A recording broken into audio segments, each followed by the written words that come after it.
Good morning, everybody. This is another edition of the Passball Show, brought to you by Two Ways, One Passion Food Truck, by St. Aloysius Church and School, by JohnPLA.com, and a handful of other things. We're going to talk about some stuff in the world of baseball, sports, and unifying America today. If you want to throw a comment, you can, whether it's Periscope, Facebook Live. You want to drop the show a line, the number right here is 732-364-3598. Anytime you bring up a controversial topic, it's going to be very polarizing to a point where people are going to be very sensitive to the mention of you even bringing it up. So we're going to get in, and as I sit here wearing a goofy tie like I do every week, I can be serious if I need to be. And I think there's aspects of domestic violence, particularly as it applies to athletes, and the different levels of it, but also how it should apply to everyday Americans. And I brought points up about this in the past. We will do that today. Amongst other things, we're going to talk about Chaim Bloom getting a job as the president of the Boston Red Sox will lead to a fire sale in Boston. I'm excited about doing an NBA preview. We'll talk about what I feel about the upcoming NBA basketball season. Obviously, a little late. Some games have started already, but we'll talk about that. We'll do some NFL picks a little bit later. So the first thing we're going to bring up today, and I'm going to kind of soften it up before I get into the harder topic of domestic violence. You think of Tom Brady and obviously what he's meant to the great New England Patriots teams over the last several years, 20 years. It's a dominating organization. You're talking about probably what is the best team in all of the National Football League right now. Their defense is probably as good as it's ever been. And we're going to check the connection of Facebook real quick.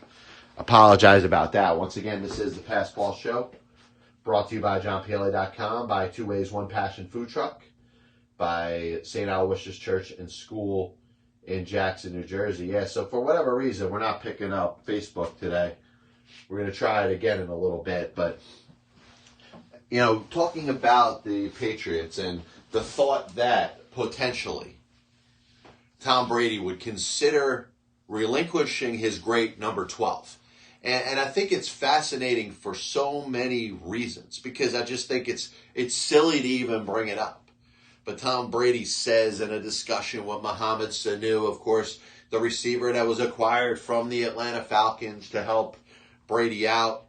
Season not going well for the Falcons. The Patriots need another receiver, especially with Josh Gordon going on the injured reserve, that Brady would even entertain the thought of relinquishing his number 12, I think is a bunch of baloney. And I think it's Brady kind of using something that does sound nice in the grand scheme of the media to talk about something that he never would have done in the first place. In other words, if he asked Mohamed Sanu, hey, how do you feel about wearing the number 12, the same number 12 that you wore when you played for the Atlanta Falcons, and Mohamed Sanu for some reason said yes, then I think Brady would have been in a difficult spot. I think Brady is assuming at that point that his history, what people know about Tom Brady, everything that he's done and accomplished over the course of his National Football League career, which he knows he's going to be a first ballot Hall of Famer. He knows he ranks amongst one of the best quarterbacks of all time. He knows it's going to be said with a little bit of tongue in cheek. And I don't know if he has the power. Of course, he has the power. He could do it. He could say, no, I was just kidding. But what would he have said if Mohamed Sanu was like, wow, great, it'd be an honor to wear your number 12. What number are you going to change it to? I think it would have knocked Tom Brady off his chair. It would be like, wow, I did not expect to hear that. So I think he said it in a way where he knew that his number was going to be safe. Obviously, in the end, it was going to be his decision. He could have said at any point, even if he had agreed to it, and Mohamed Sanu said, sure, yeah, I'd love that number. He probably could have changed his mind and nobody would have cared about it. But the bottom line is that thought that Tom Brady, within his own kindness of his heart, decided that the number 12 that he was wearing, he was willing to give to another teammate. I believe it was certainly done tongue-in-cheek. And if Mohamed Sanu or anybody else that was wearing the number 12 that came to the New England Patriots with the team that they had previously played for was really thinking that they were going to get number 12 instead of Tom Brady, I think that player would be out of their mind. But at the same time, you would have seen a quick change of Tom Brady of saying, you know what? I really wasn't serious about that.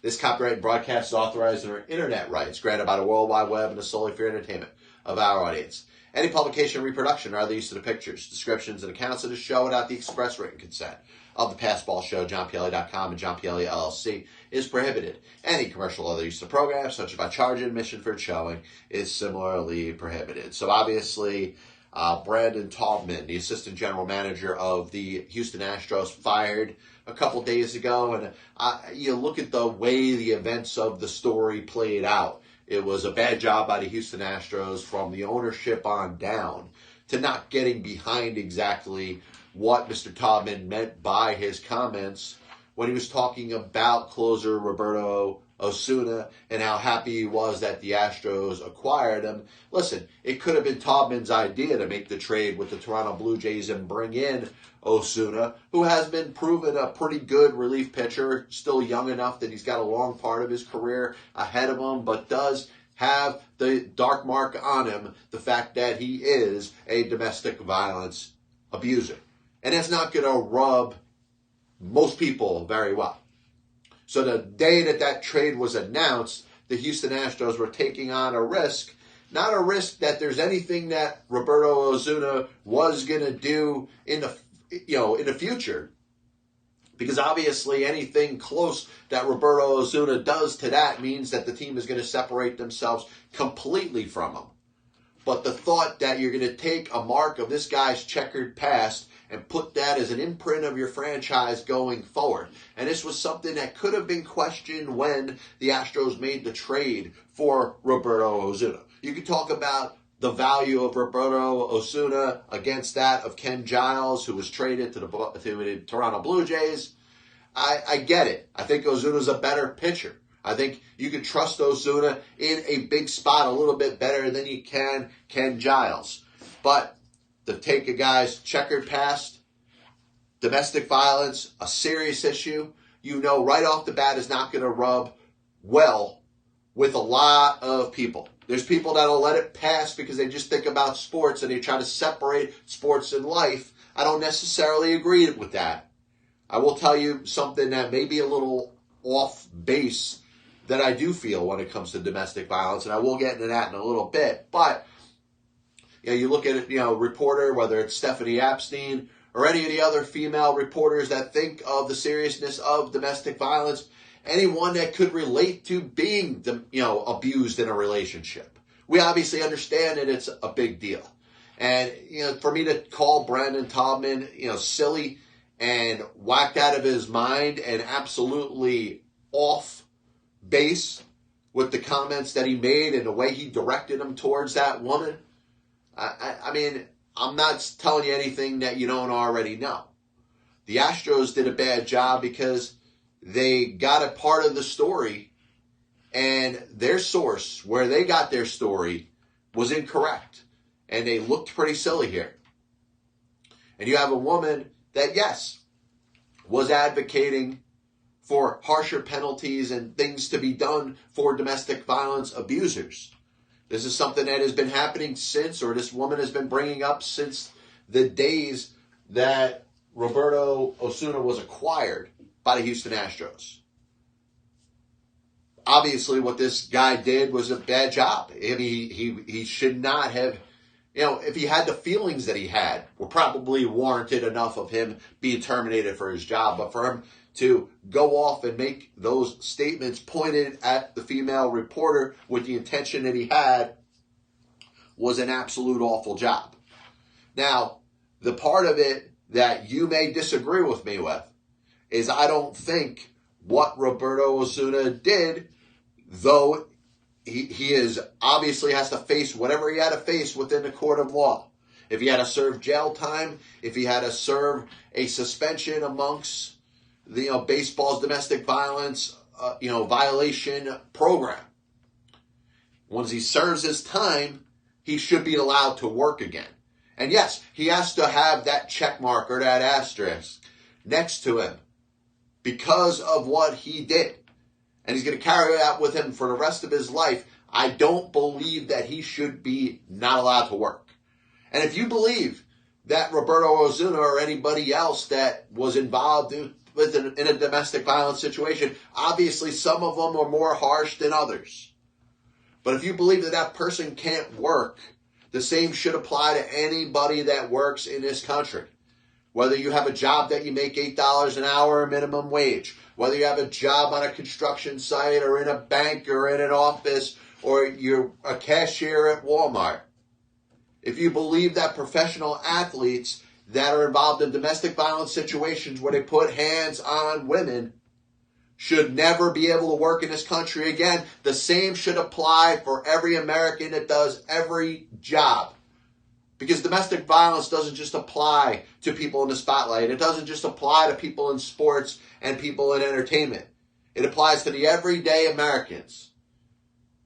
And there are people that are just as or more inclined to put their hands on a woman that don't happen to have all the fame and fortune that being a professional athlete and an entertainer or anybody in the public spotlight can do. Just a reminder that this is the famous Budweiser beer. We know no brand produced by any other brewer that costs so much to brew and age. Our exclusive Beechwood Aging produces a taste of smoothness and drinkability you'll find in no beer at any cost. And as we got the mics on in the back here, we're going to try one last time to see if we could get Facebook to go today. If it doesn't, like I said, it's not the end of the world. We got the Periscope video, which we'll get up on YouTube, the whole thing. Wanted to talk a little basketball, but before I do that, we're going to bring up the situation in Boston. And it's funny because you see certain things that maybe the imprint or the plan of this was probably set forth a while ago.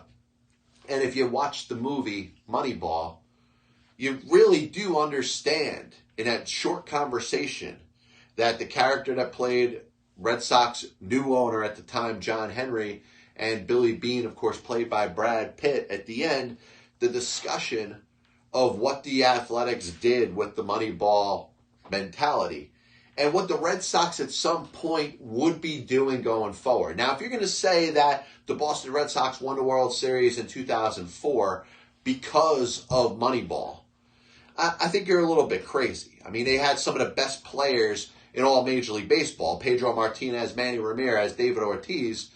I mean, it's hard to say that they didn't have the high-priced talent that was needed to win a World Series at that time. But you look at the World Series they won in 2007, guys like Kevin Youkilis and Dustin Pedroia, kind of young and up-and-comers. They did more platooning in that time in 2013 when they won the World Series again. And you look at the most recent World Series that they won in 2018, which we know is last year. The Boston Red Sox, the defending World Series champions. You know, you start to see that the interest in trying to take advantage of perhaps Moneyball mentalities using analytics, while the Red Sox use them, they have the highest payroll in baseball. And I think it's gotten to a point where the owner, John Henry, says, you know, we have the ability, we have the resources. We hired Bill James, for crying out loud, who just stopped working with them after really 15 solid years, the last 2 years just basically hanging out, not having any responsibility within the organization. John Henry's probably like, why aren't we going this philosophy? Why are we spending so much money on all these top players? And yes, the Boston Red Sox have been the most successful team in Major League Baseball since really this century. The 21st century, the Red Sox have been the best team in baseball. 4 World Series championships. You know, you look at the Giants over 5 years. Yes, they were good, but nobody has been as consistent and as solid and as a distinctive a winner as the Boston Red Sox in this century. So the owner, you could tell, has this thought where he wants to take advantage of different situations, wants to take advantage of perhaps having a lower payroll. Maybe not because he doesn't want to spend the money. He's proven that he could go out there and do that. But he brings in Chaim Bloom from the Tampa Bay Rays with the thought that this team is going to use different type of methods when it comes to evaluating players. And you look at some of the high-priced players that the Boston Red Sox have. J.D. Martinez, the possibility he could opt out is completely up to him. If he opts out, I think he's going to allow the Boston Red Sox to probably not replenish the amount of money that he's making. You think of Mookie Betts, who's going to be a free agent at the end of the 2020 season. It might be hard to extend him, but it may be the thought that the Boston Red Sox would be more interested in exploring a trade with another organization than they were when David Dombrowski was running the franchise and the baseball operations of the Boston Red Sox. Rick Porcello is a free agent. He's probably not coming back. Jackie Bradley Jr. is playing center field. If the Red Sox could find a taker and his projected $11-12 million he's going to make in salary arbitration, he's probably gone. Nathan Eovaldi signed a 4-year contract after the Red Sox won a World Series in 2018. 3 years left, considerable amount of money, but in a market where teams are going to be looking to add that middle of the rotation starter, perhaps Nathan Eovaldi can be had for the right price. And I think these are all things that Chaim Bloom is going to look to do. When Bloom was in the mix or one of the finalists to get the job as the general manager of the New York Mets last offseason, his ideas probably were more along the lines of tearing the team down, more along the lines of using strategies that they used within the Tampa Bay Rays organization that could possibly send the franchise back a couple years. Now, the Boston Red Sox, 4 World Series championships in the last 15 years. Maybe they feel that they could go through a little bit of a rebuild if it's a matter of getting the right philosophies in and using Moneyball and analytics to put together a team that's not going to cost millions and millions of dollars, a payroll that doesn't have to be well over $200 million. And I think the Red Sox, if there's a team in Major League Baseball that could afford to go through a little bit of a rebuild, it is the Boston Red Sox. They have given their fans more than any other team has given them really over the last 20 years or so and in this century. So if Chaim Bloom's going to build a franchise from the bottom and maybe build the next, what we call Houston Astros, and the Houston Astros, if they lose to the Washington Nationals this year, you can make a case that the Astros, they may be done. This run where we talk about how great the Houston Astros were for not even giving a shit about playing baseball for about 5 years, going up there, building this team up, and if it only ends up with 1 World Series championship, you could say that that was a failure. So this whole Houston Astros mentality could very well be hinging on whether the Astros win 3 of the next 4 games and take the World Series from the Washington Nationals. Because if the Astros run is done and it doesn't have World Series number 2, does everybody else in baseball want to suck for 5 years so they can maybe win 1 World Series championship? The thought is to have sustained success over a long period of time. And sure, the Astros have a ton of talent. The Boston Red Sox, listen, there's good, positive things that you can think of when you think of the Red Sox. You think of Rafael Devers and Xander Bogaerts, Chavis. If you play him at second base, maybe that's a good option. Betts, you see the guy that you want to give that big contract to? Well, maybe with Bloom here, the Red Sox may not be leaning to do that. And who knows if Mookie Betts even wants to play in the city of Boston long term. But the bottom line is the Red Sox are set up to do something major. I think they're set up to maybe have an off season that we could look back on and say, wow, I can't believe that the Red Sox did what they did. I think of the likes of Jason Isringhausen and Jason Giambi and Johnny Damon in Oakland, all being let go and replaced with players that we felt were inferior type of players. I can see the same thing happening in Boston. Mookie Betts, J.D. Martinez, Rick Porcello. You may look at some lesser names that could be put out there to replace these guys with the thought that they're going to use Moneyball and studying different, numbers and algorithms and stuff. Maybe a rough season for the Boston Red Sox in 2020, but it could be for the positive run in a franchise. Just a reminder that Castrol provides maximum protection against viscosity and thermal breakdown. This is the Pass Ball Show, brought to you by Two Ways, One Passion Food Truck, by St. Aloysius Church and School, by JohnPLE.com. I did want to talk a little NBA before we get into our NFL picks, which we'll do in a little bit. Before I get into what I feel about the NBA season coming up, a couple little tidbits I wanted to bring up. Kyrie Irving obviously goes to the Brooklyn Nets. He knocks out 50 points. You can talk about the possibility of the Brooklyn Nets getting Kevin Durant without Kyrie Irving. And I do think this was a teamed-up situation, and we've spoken about it on the show before, obviously. Many other people have said the same thing, but you're not getting Kevin Durant if Kyrie Irving is not part of the mix. So you look at Kyrie Irving and his feelings as far as playing with LeBron James. And a situation in Boston which did not necessarily make the player look great. Was it a success playing with the Boston Celtics? I think a lot of people in the city of Boston will not look back on it and say that Kyrie Irving was a legendary Boston Celtic in a short time he was there. So you have that, a little bit of baggage, a little bit of negative perception that exists with the player, and he goes to Brooklyn to play for the Nets, essentially replacing D'Angelo Russell. Now, D'Angelo Russell was a great story last year. If you look back, you want to go 3-4 years before, drafted up at the top of the draft by the Los Angeles Lakers, a situation that unfortunately didn't work out. He never became the big player there. A little bit of turmoil with teammates. He ends up joining the Brooklyn Nets, all of a sudden grows up, and was an integral part of a team last year that went from being an afterthought to a legitimate contender in the Eastern Conference. A playoff team which, coming into the season, a lot of us didn't believe they were a playoff team. They had a really good cohesion amongst their group, obviously led by their coach, Kenny Atkinson, and their general manager, Sean Marks. So Russell leaving, does that do anything in regards to the chemistry in a negative way?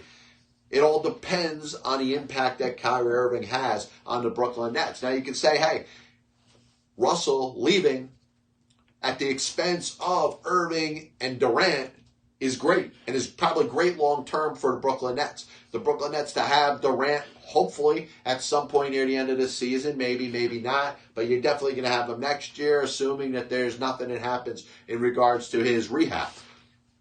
Obviously, if you're a Brooklyn Nets fan, you'd want Durant and Irving over D'Angelo Russell.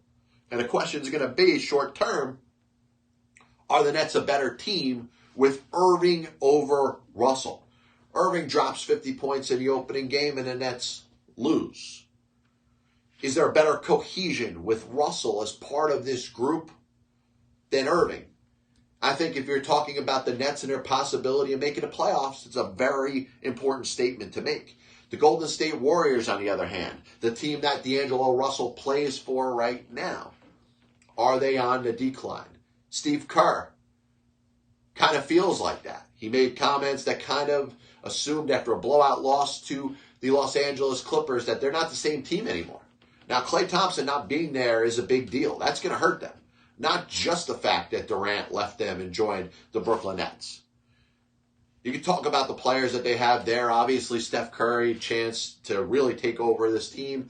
But they don't have the depth that they had before. Now, the question you can ask yourself, are the the Golden State Warriors, are they in a position where they can really compete for the likes of that Pacific Division, let alone the entire Western Conference? We've spent the last half-decade talking about how great the Golden State Warriors are and how they're going to be the perceived favorite to win a championship in the NBA. Now the question is going to be, is this team good enough to even make the playoffs, to even compete in its own division, which we knew pretty much before the season started was going to be guaranteed to go to the Golden State Warriors. The question was going to be, are they going to finish 1 or 2 in a conference? But there was very little question of who's going to be favored to represent the Western Conference in the NBA Finals.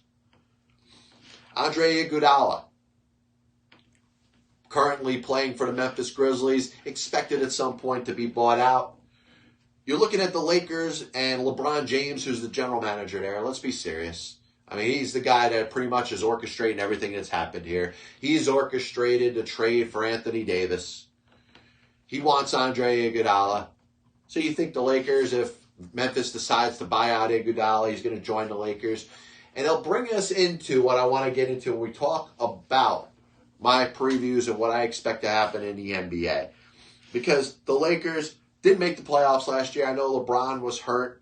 But now a lot of people are like, you know what, with Anthony Davis, with a couple of these little guys that we're not really thinking about, this is a team that's going to take a big step in the Western Conference. But I think a reason why a lot of people feel like that is what I just said about the Golden State Warriors. The demise, the team is not necessarily what it was over the last 5 years. So if we're not talking about the Warriors being a prohibitive favorite, who is that prohibitive favorite?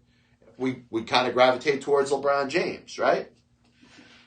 I don't know if the Lakers are that team that we expect to win the NBA championship this year. So I'm going to start out on the Western Conference when we talk about the teams out there, because the Western Conference has all that power still.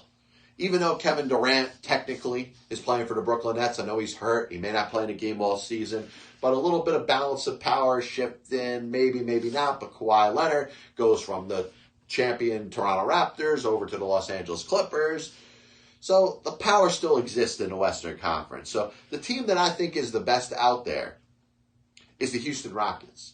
And it's going to be interesting how Russell Westbrook plays with James Harden. I know they played together before. You go back at that dream team that they had when the semblance of those guys were together, when it was Durant, when it was Westbrook, when it was James Harden.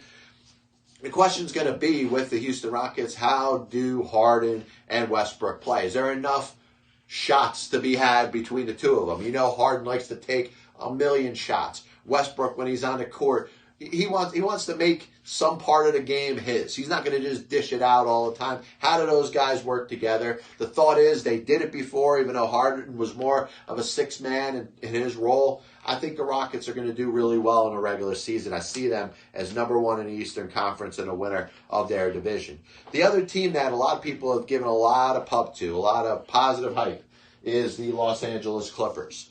And obviously they went out there and they signed Kawhi Leonard, but also made the trade for Paul George from OKC.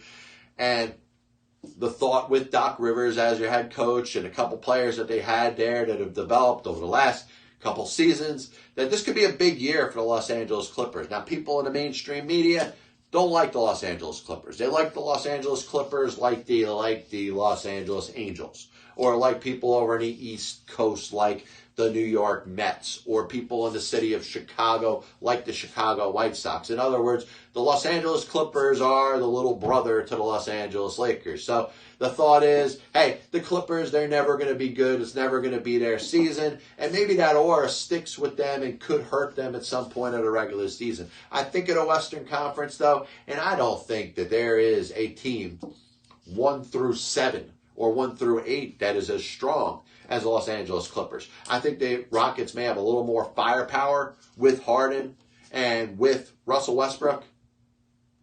I think the Los Angeles Clippers are going to be good this year. I got them winning the Pacific Division. I got them number 2 seed in the Western Conference. Another team that I'm going to give a little bit of positive love to, and I know Joy Casey, if he's listening, will love for me to say this, the Utah Jazz. I really feel like they could be a sleeper in the division that they're in. A lot of people are gravitating towards the Denver Nuggets, and there's no question that the Nuggets are going to be good. This was a team that could have very well made it to the finals last year. They had a great run. They have a very deep team. But I look at the Utah Jazz, and I love the Mike Conley pickup. I love the Bogdanovich pickup from Indiana. I think this is a team that is deeper. Mitchell Robinson has some help around him. And I like what they've done. They've really added, and they have a deep roster. So I think in a best-of-7 format in the playoffs, I think this is a team that could actually make some noise. Give me the Utah Jazz with the number 3 seed in the Western Conference. I'm going to go Denver 4 because I think outside of anything I just said, they're the best remaining team in the conference. And I'm going to go Los Angeles Lakers 5. A lot of people are going to be upset with me. There's maybe people that say, I'm too high on the Los Angeles Lakers. Most people are going to tell me, though, that I'm not giving the Los Angeles Lakers the credit that they deserve. It's hard to ask LeBron James to prove anything to you. And I don't think it should ever be worded that way. If you ever say that, I think it's a flawed statement. LeBron James has done more for the NBA than any player that we've seen in recent memory. I'm concerned about how the Los Angeles Lakers team is constructed. It is very top-heavy. You think of James, you think of Anthony Davis. How are the role players going to help out over there? I remember LeBron James playing with the Cleveland Cavaliers where they didn't necessarily have that depth. In some cases had that second star, but never had those role players. So I think that's going to be a very important factor when we're talking about the Los Angeles Lakers and how good they're going to be this year. Yes, we're also going to have to assume that LeBron, playing basketball in the National Basketball Association at the highest age that he's ever had in his life, coming off of injury problems last year, how does he back that up? Does he go out there and be a legendary LeBron like he's been throughout his entire career? You need that to happen for the Lakers to be taken seriously. Obviously, Anthony Davis there is an absolute positive. If they go out there and they add themselves an Iguodala, a defensive specialist who can play some very important minutes and post up and play some good defense against top opponents, I think that's going to be big for the Lakers. But I don't see them as anything better than a 5th seed. And if I got them matched up against the Denver Nuggets, it's going to be hard for me to take the Lakers over the Nuggets in a 4-5 matchup. Obviously, I'm foreshadowing something I'm going to say in a little bit. Number 6, I got the Dallas Mavericks. Number 7, the Sacramento Kings. I got them as kind of my sleeper team in the Western Conference, slipping in to the postseason with the number 7 seed. And the number 8 seed, you could talk about the legendary coach and the organization. Probably the best team in all professional sports that nobody ever talks about. The San Antonio Spurs with seed number 8. So 1-8, I got Houston over San Antonio. 2-7, I got Clippers over Sacramento. 3-6, I got Utah over Dallas. 4-5, I got Denver over the Lakers. So then we talk about Houston, Denver. I'll go Houston. You got the Clippers, Jazz. Give me the Clippers. And I got the Houston Rockets representing the Western Conference in the NBA Finals. We'll do the Eastern Conference quick because I don't believe, and I know I'm not really breaking any great news here. The Eastern Conference is weak. And you look at some of the top teams in that conference, especially the team that I have winning the 3rd division with the number 3 seed. Give me Milwaukee number 1, Philadelphia 2, Miami in a very good battle with Orlando and Atlanta number 3, Brooklyn 4, Boston 5, the Detroit Pistons 6, Indiana 7, and Orlando 8. 1-8, Milwaukee, Orlando. Give me Milwaukee. 2-7, Philadelphia, Indiana. Give me Philadelphia. 3-6, give me Detroit over Miami in an upset. And 4-5, give me Boston over Brooklyn. Now, the reason I think this will be a competitive series, Boston-Brooklyn, you got Durant coming back. You got a lot that's going on with Boston. Kemba Walker. You got Gordon Hayward healthy for a full season. Tatum, Brown. A little bit of a different Boston team, but a Boston team that should be expected to compete. I can't imagine Kevin Durant, even if he's back to be at full strength, to give the Brooklyn Nets a push in the playoffs. Now, that's the wild card. If Durant is back and he's back to being Durant, I look at the Brooklyn Nets as possibly being a contender to win straight out in the Eastern Conference. But I don't think Durant is going to be at full strength. So give me Boston in a 5-4 victory. So we'll talk about the conference finals. Give me you got Milwaukee and Boston. I'll take Milwaukee. You got Philadelphia against Detroit. Give me Philadelphia. And I'm going with the Philadelphia 76ers, Houston Rockets, NBA Finals. So anything that's on your mind, like I said, whether you like it, you don't like it, throw me your opinions about the upcoming NBA season. So now we're going to get into the time talking about our NFL picks in Week 8 of the National Football League. We did something last week that we hadn't done all season. I just ran my picks through my website and through Twitter and ended up going 4-1. We're in a pretty good place on the season, 6 games over 500 in the season. And we'll make our picks pretty quick today. I'm going to start out first game that kind of stood out to me The Indianapolis Colts, Denver Broncos. I think two teams going in different directions. Broncos trading Emmanuel Sanders. I think the Indianapolis Colts are trying to take their stake in their division, battling a little Houston, battling a little Jacksonville, even a little Tennessee. Give me Indianapolis minus 5.5 at home against the Denver Broncos. Next game I'm going to jump at, the Jacksonville Jaguars at home against the New York Jets. The Jets embarrassed on Monday Night Football last week against the New England Patriots. Take a look back and just understand that they don't belong in the same league as the Patriots. I can see them coming back, having a big bounce back effort against Jacksonville on the road. Give me the Jets plus 6.5 at Jacksonville. Staying with the road dogs, I look at the Los Angeles Chargers traveling to the Chicago and facing the Bears. Mitch Trubisky not looking too good there. How much can that Bears defense carry that team? Chargers coming off a tough loss last week against Tennessee. I think they're going to battle tough. I think Phillip Rivers is going to lead that team. Anthony Lynn's got a good game plan as the head coach. Give me the Los Angeles Chargers plus 3.5 at Chicago. Road dogs, we're going to continue to go. Philadelphia plus 2 at Buffalo. Buffalo looks like they're a team that very quietly is going to move themselves in a very good playoff position in the AFC. Josh Allen, as many touchdowns as interceptions this year. I think they're down for a letdown. Philadelphia Eagles embarrassed last week against the likes of the Dallas Cowboys. I think they're going to come out tough. Doug Peterson's got a game plan. They're going to go out to Buffalo, and I think they're going to whoop them. Give me Philadelphia plus 2 at Buffalo. Final game, like I said, 4 out of 5. We're going road dogs. Give me Carolina on the road at San Francisco, plus 5.5. I think the line's a little high. That kind of gravitated me towards this game. Yes, San Francisco is undefeated. Yes, San Francisco's defense has been great this year. I'm not going to take anything away for anything San Francisco has done. They've proven themselves to be a legitimate NFC power this year. I think they're a playoff team. I don't think they're going to have much of a battle to win that division. I think they can take it from the Rams. I think they can take it for Seattle. It's going to be a good battle there. But if I took San Francisco to win the division, I wouldn't feel that bad about it. This week, though, Carolina getting 5.5 on the road. Give me the Panthers plus 5.5 at San Francisco. A little bit of a recap as the song's finishing up. We'll go Indianapolis minus 5.5 against Denver. The Jets plus 6.5 at Jacksonville. The Chargers plus 3.5 at Chicago. The Eagles plus 2 at Buffalo. The Carolina Panthers plus 5.5 at San Francisco. PBS picks week 8 of the National Football League. A little bit of a recap of the show today. Tom Brady's number 12, but was never in doubt.